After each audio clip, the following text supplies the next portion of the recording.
In the year 1172, in the northwestern region of China, there was a vast kingdom known as the Tangut Kingdom. In that region lived the local population from the Mongol tribes, who formed separate clans.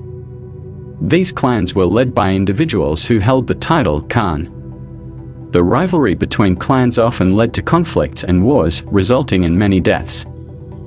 The clans competed fiercely because none of them had yet succeeded in uniting all the Mongol tribes. Yusuk was the leader of one of the stronger clans at the time. Yusuk, along with some of his men, was taking his 9-year-old son, Temujin, on a journey to find a wife. This was a tradition among the Mongol tribes. They married at a very young age. Yusuk intended to take Temujin to a clan that was also quite powerful.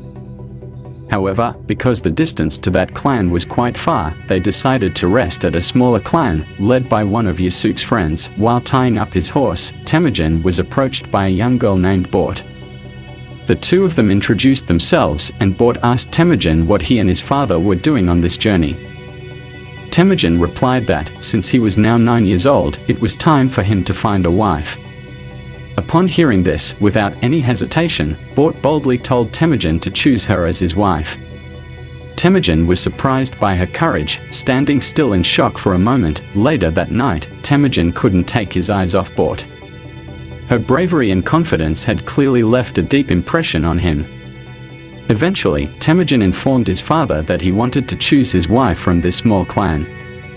He had made up his mind that Bort was the one he wanted as his partner.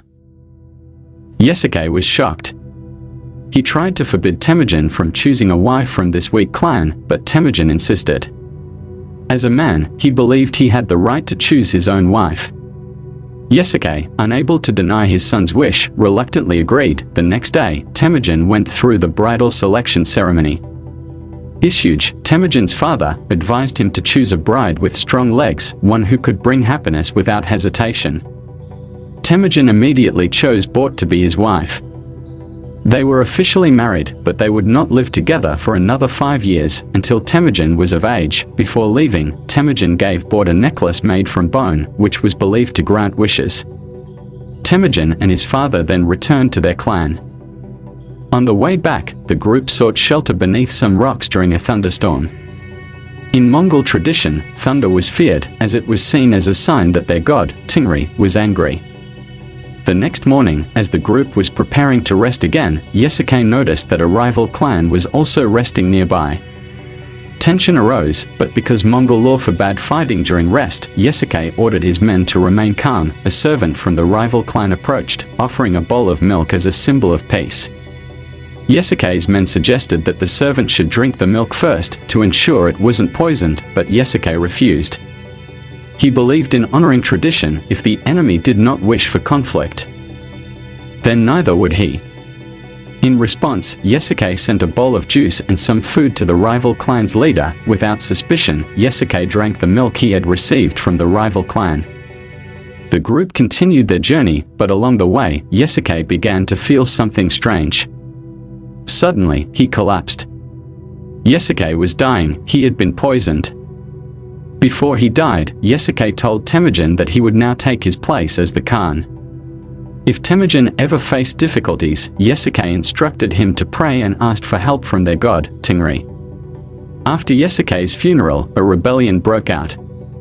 One of Yasuke's men, named Tagutai, seized power by force, taking all the wealth and livestock from Temujin's family. Temujin's mother warned Tagutai that one day they would seek revenge for his actions. Hearing this, Tagutai, filled with fear, captured Temujin and planned to kill him. However, when Tagutai was about to execute him, he realized that Temujin's height had not yet reached the height of the wagon wheels. This meant Temujin was not considered fully grown. In Mongol tradition, it was forbidden to kill children. Thus, Tagutai spared Temujin's life, vowing to return in a year. Once Temujin had grown tall enough to finish the job, Tagutai left, taking all the clan's wealth and soldiers with him. A year passed, and fearing Tagutai's return, Temujin set off on foot towards a temple in the mountains to pray to Tingri for help. He trekked through snow-covered mountains, but on the way, Temujin fell into a frozen lake. Despite the harsh conditions, Temujin survived. A young boy named Jamuka found the exhausted Temujin and took him into his tent. Grateful for saving his life, Temujin asked Jamuka to become his blood brother. Jamuka agreed, and they both made a blood pact by cutting their arms and mixing their blood into a bowl of milk, which they drank together. From that moment on, they became brothers. Jamuka had dreams of one day ruling all of the Mongols. If that were to happen, Jamuka promised that he would make Temujin his second-in-command. The next day, however, Tagutai's men suddenly arrived and captured Temujin. Temujin was eventually captured and brought before Tagutai. However, since his height was still not sufficient by Mongol tradition, he wasn't killed but was instead made a slave. During his time as a slave, Temujin was cared for daily, given food and drink, by an old man named Kakek Sugiono. The old man had a feeling that one day, Temujin would become a powerful leader. One day, a thunderstorm struck, and everyone in the camp was filled with fear. Temujin took advantage of the chaos and used the storm as an opportunity to escape. He ran towards the mountains and eventually reached a temple located high up. There, Temujin knelt and prayed to Tingri, the Mongol god, asking for help. Mysteriously, a white wolf appeared out of nowhere, approaching Temujin as if answering his call. Years later, Temujin, now a grown man, was walking through the grasslands when Tagutai's men caught sight of him. They chased after him on horseback. Despite Temujin's efforts to flee, he was no match for their speed and was soon captured. Dragged to Tagutai's camp, Temujin faced his old enemy once again. This time, Temujin boldly called Tagutai a coward, accusing him of being a fool. Enraged but still not willing to kill Temujin quickly, Tagutai decided he would torture him slowly until death. After the others left, Kakek Sugiono approached Temujin in secret and gave him water. The old man asked for Temujin's forgiveness, knowing that one day, when Temujin came back for revenge, he didn't want to be punished. Later that night, while everyone in the camp was celebrating and drunk from the festivities, Temujin cleverly distracted the guard who was watching over him. The guard took the bait, and Temujin swiftly killed him, freeing himself from captivity. As Temujin made his escape, he encountered a horse trader along the way. The trader, recognizing Temujin as the son of Yesugei, his former leader, immediately untied Temujin's bonds. In gratitude for Temujin's father, the trader gifted him the best horse he had, completely free of charge. Temujin thanked the man deeply and promised that he would never forget this act of kindness. While resting, Temujin thought about how to exact his revenge. But before that, he had to reunite with his wife, Bort. Determined, Temujin set out to find Bort at her home. When he arrived, Bort, now a grown woman, appeared before him. Overjoyed to see her husband again, Bort had only ever prayed for one thing, that Temujin would come and take her away. Without wasting any time, Temujin and Bort set off together. During the journey, Temujin couldn't stop gazing at his wife, feeling immense gratitude for having a partner who loved him just as deeply. When they reached home, Temujin introduced Bort to his mother. His mother welcomed Bort with open arms, giving her a necklace as a sign that she was now part of their family. Temujin's younger siblings were thrilled as well. Their eldest brother had finally returned, and they warmly embraced Bort. One night, a group of warriors from the Merkits clan came with a large force. It turned out that, in the past, Temujin's father had abducted his mother, who was originally the wife of the Merkit clan leader. Now, the Merkits had come for revenge, intending to kidnap Temujin's wife, Bort. They pressured Temujin's family to reveal his whereabouts and even set fire to their home. Knowing Temujin wasn't there, they began searching for him. A group of Merkit horsemen chased after Temujin and his family. Temujin and Bort quickly mounted their horses and fled. During the escape, Temujin was struck by an arrow in his back. Seeing that her husband was gravely injured and could no longer keep going, Bort decided to sacrifice herself. She pushed Temujin's horse, urging him to keep riding, while she allowed herself to be captured by the Merkits. After Bort was taken, a recovering Temujin made his way to find Jamuka, who had now risen to become the leader of his own clan, bearing the title of Khan. Jamuka was overjoyed to see his blood brother Temujin again, and the two embraced as if no time had passed between them. Temujin gave Jamuka a gift, a mink fur coat. He then openly shared his reason for coming, asking for Jamuka's help to attack the Merkit clan in order to rescue his wife, Bort. Jamuka hesitated, as the Mongols did not go to war over women. It seemed like a foolish reason to fight. Jamuka even offered Temujin 2 women from his own clan, but Temujin refused. Bort was the only woman he wanted. Because Temujin was his blood brother, Jamuka eventually agreed to help him, but not immediately. He promised to assist the following year. Jamuka instructed his younger brother, Taicha, to prepare everything needed to wage war against the Merkits. He also did not want anyone to know that the reason for the war was simply over a woman. A year later, Temujin and Jamuka led their armies toward the Merkit territory. The landscape was filled with large rocks, and suddenly, from behind those rocks, the Merkit warriors appeared, ready to ambush them. A fierce battle erupted between Jamuka's forces and the Merkit clan. At one point, a Merkit warrior almost killed Jamuka, but Temujin arrived just in time to save him. Temujin then took the warrior's helmet and used it to disguise himself, sneaking into the Merkit settlement. Inside the settlement, as Temujin searched for Bort, he silently killed several guards. Finally, he opened a tent and found Bort. However, she was heavily pregnant.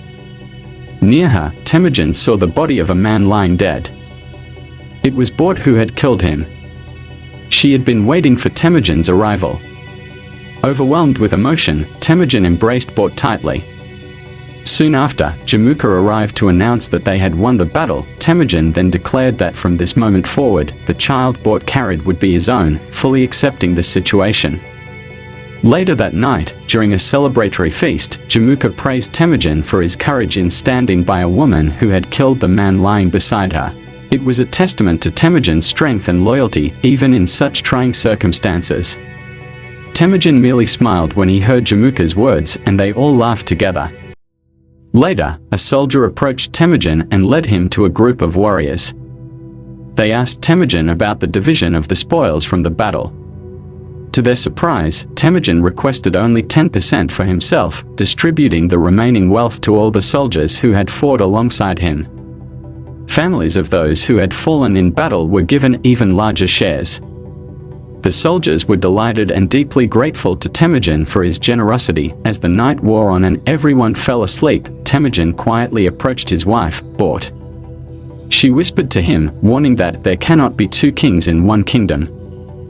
The next morning, Jamuka awoke to find that Temujin had left camp, taking several of Jamuka's warriors with him. Infuriated, Jamuka saw this as a betrayal and a grave insult. He immediately mounted his horse and chased after Temujin.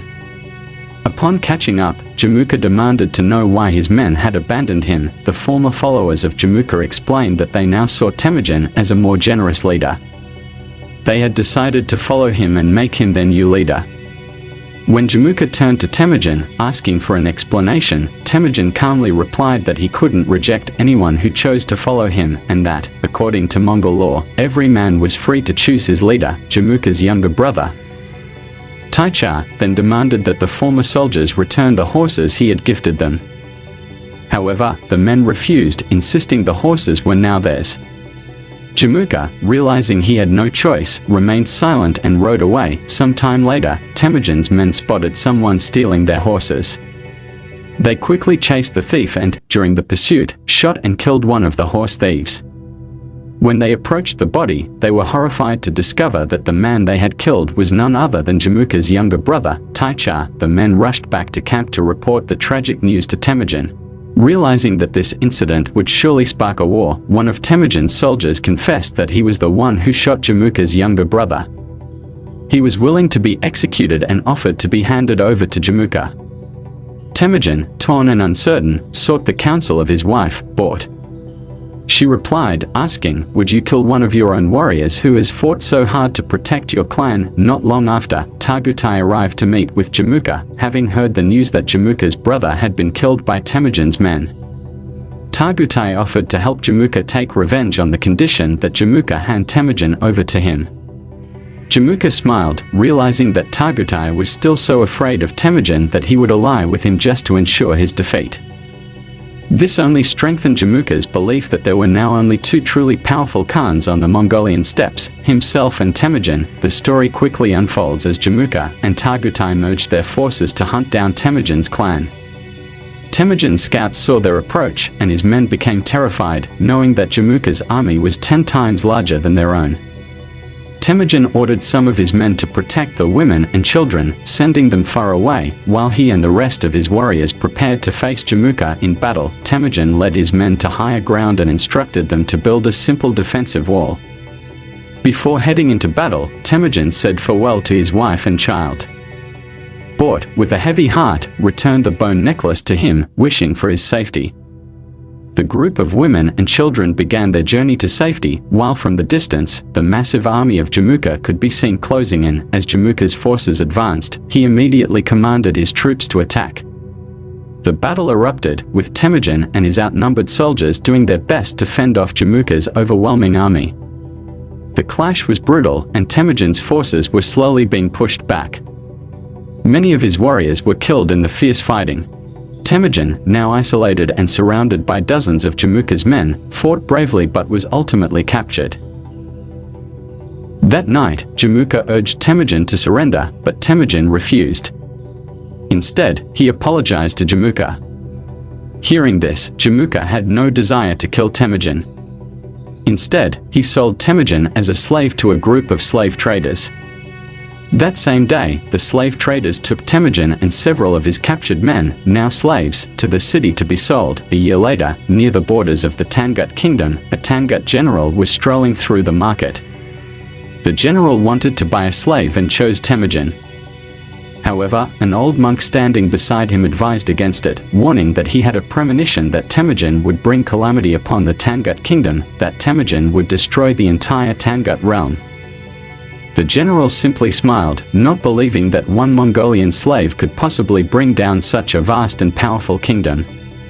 Despite the monk's warning, the general bought Temujin anyway, mocking him by placing him in a cage in the center of the city with a sign that read, "A Mongol slave who dreams of destroying the Tangut kingdom." In the midst of a heavy downpour, the old monk approached Temujin.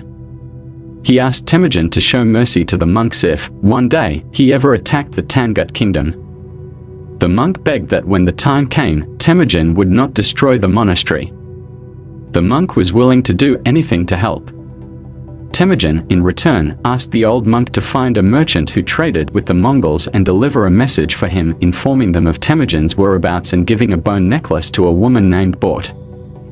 The next morning, the monk immediately went to find the merchant as instructed. However, the merchant could not provide the exact location of Temujin's homeland. Determined to fulfill his promise, the old monk set out on foot, trekking through grasslands, climbing mountains, and crossing sandy valleys in search of Bort.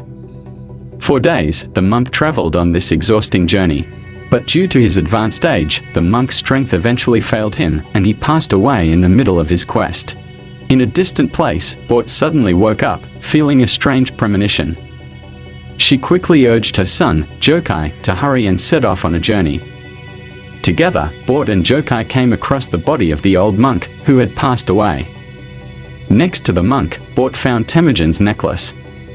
Realizing that her husband was still alive, Bort decided to head for the city. While resting, Bort spotted a caravan of merchants passing by. She asked them to help her reach the city, but the merchants refused, knowing she probably didn't have the money to pay for the journey. Desperate, Bort promised she would do anything, as long as they would take her to the city. The merchants finally agreed and took Bort to the city. Several years later, Bort, now the wife of a wealthy merchant, found the place where Temujin was imprisoned. Temujin was overjoyed to see his wife again. That night, Bort secretly approached the guard holding Temujin and bribed him with the money she had. The guard, swayed by the bribe, tossed the key to Temujin, allowing him to escape. Temujin quickly leapt into the carriage Bort had brought. Inside the carriage, Temujin saw that Jokai now had a younger sister named Mongan. Bort had been forced to marry the wealthy merchant in order to obtain the money needed to free Temujin. She told their two children that from now on, Temujin would be their father. Bort instructed Mongan to forget her previous father. Later, when they arrived at an inn to rest, Mongan asked her brother, Jokai, about their new father. Jokai reassured her, telling her that Temujin was the best father anyone could ever have. The next morning, out on the grasslands, Temujin played with his son Jokai. Mongan watched her new father, smiling as she found him very playful and funny. During lunch, Temujin asked Jokai how old he was. Jokai replied that he was 10 years old. Temujin then remembered that Jokai needed to start looking for a wife. He promised Jokai that he would help him find an excellent wife, just like his mother. Later, while lying down, Temujin noticed that his wife, Bort, seemed deep in thought. He asked her why she was so pensive. Bort replied that the Mongol people had become increasingly barbaric. They killed and stole without any law or order, and now they were even free to kill women and children. Hearing this, Temujin sat up, feeling a sense of responsibility to restore order among the Mongols. The only way to do this, he realized, was to unite and rule over the entire Mongolian steppe. Temujin bid farewell to his family and set off for several years. He went to a temple to pray to the god Tingri. Temujin asked the god to help him bring back order to the Mongol people, enforcing laws that prohibited killing women and children, required debts to be repaid, and demanded that enemies be fought until the very end. Most importantly, he asked for loyalty among the Mongol people, so that they would never betray their leaders. To achieve this, Temujin was willing to do whatever it took, even if it meant killing half the Mongolian population. By the year 1196, Temujin had managed to gather a significant force. He was just one step away from ruling the entire Mongolian steppe. The last remaining challenge was Jamuka's much larger army. Temujin prepared his troops for battle against Jamuka's forces, which were already lined up and ready to fight. Temujin was unafraid, determined to face Jamuka in battle. On the other side, Jamuka smiled, knowing that this fight was inevitable. Jamuka sent his first wave of attackers, and they began to move. In response, Temujin sent out his cavalry, though they were far fewer in number. Despite being outnumbered, Temujin's cavalry managed to kill more of Jamuka's soldiers. When the cavalry numbers started to dwindle, they turned back. Jamuka's troops chased after them from behind. Suddenly, from underground, Temujin's archers emerged. These archers shot at everyone in front of them, including Temujin's own soldiers. The archers killed everyone in their path. They were the most feared archers in Temujin's army. Seeing this, Jamuka sent all his troops forward. In the sky, dark clouds moved, signaling the coming of a storm. Temujin then ordered his troops to advance as well. Lightning began to strike everywhere. Jamuka's soldiers, like most Mongols who feared lightning, were terrified. Only Temujin walked calmly through the storm, taking advantage of this fear. Temujin and his army massacred Jamuka's troops. The next day, as they inspected the lines, two men brought the corpse of Targut. These two men were Targut's soldiers who had betrayed him, seeking to join Temujin's forces. However, instead of welcoming them, Temujin ordered his troops to kill the two traitors. Under his leadership, Mongol law would be enforced, and one of the key rules was that no one should betray their leader. Among the war captives, Temujin saw old man Sugiono. Grateful for his help in the past, Temujin gifted him 100 horses and made him an advisor. He also integrated all the war prisoners into his army. They were thankful to Temujin for this mercy. That night, Temujin visited Jamuka, who had been captured. Jamuka asked why Temujin wasn't afraid of lightning. Temujin replied that there was no longer any place to hide, which made him fearless. In turn, Temujin asked Jamuka what he would do if their positions were reversed. Jamuka answered that he would kill Temujin without hesitation. But Temujin did not follow this course. Instead, he freed Jamuka, as he still considered him a brother. One night, from atop a hill, Temujin and Bort gazed down at the millions of soldiers resting below. Temujin asked Bort for permission to finish what he had started. Bort did not stop him, as she believed this was Temujin's destiny. One day, Temujin prepared for an invasion of the Tangut kingdom. In the year 1206, he officially became emperor of the Mongol Empire, known as the Great Emperor Genghis Khan. The Tangut kingdom was successfully destroyed by the Mongol army, but Temujin spared the monks' temples, leaving them untouched. Thus began the reign of Genghis Khan, creating the second largest empire in human history. And with that, the storyline of the film Mongol comes to an end, folks. I hope you all enjoyed it.